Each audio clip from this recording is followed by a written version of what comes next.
Hi friends. நிறைய பேர் wait குறைக்கணும்னு நினைக்கிறீங்க. ஆனால் எந்த அளவு வெயிட் குறைக்கணும் அப்படிங்கிறது தெரியறதில்ல. சில பேர் ஹைட்டுக்கு ஏற்ற வெயிட் இருக்கணும்னு நினைக்கிறீங்க. ஆனால் ஹைட்டுக்கு ஏற்ற வெயிட்டை விட உங்கள் பாடிக்கு ஏற்ற பிஎம்ஐ தான் ரொம்ப முக்கியம். உங்கள் பாடி ஹெல்த்தியாக இருக்கான்னு தெரிஞ்சுக்க இந்த பிஎம்ஐ ரொம்பவே சப்போர்ட் பண்ணும்.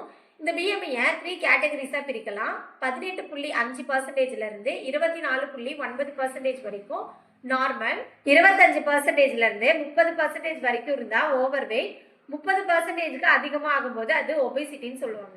நீங்க உங்களுடைய பிஎம்ஐ லெவல் எந்த அளவு இருக்கணும் அப்படிங்கிறத தெரிஞ்சுக்கிட்டு வெயிட் லாஸ் பண்ணும்பொழுது உங்களுடைய வெயிட் லாஸ் கொஞ்சம் ஈஸியாவே இருக்கும்.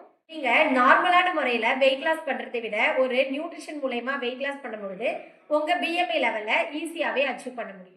நீங்க உங்களுடைய பிஎம்ஐ லெவல் எவ்வளோ இருக்கணும்னு தெரிஞ்சுக்கணும்னு நினைச்சீங்கன்னா உங்களுடைய ஹைட், வெயிட், ஏஜ் இதை கமெண்ட் பண்ணுங்க. நீங்களும் ஹெர்பலைஃப் நியூட்ரிஷன் மூலயமா வெயிட் லாஸ் பண்ணணும்னு நினைச்சீங்கன்னா ஸ்க்ரீன்ல தெரியிற நம்பருக்கு கால் பண்ணுங்க. தேங்க்யூ.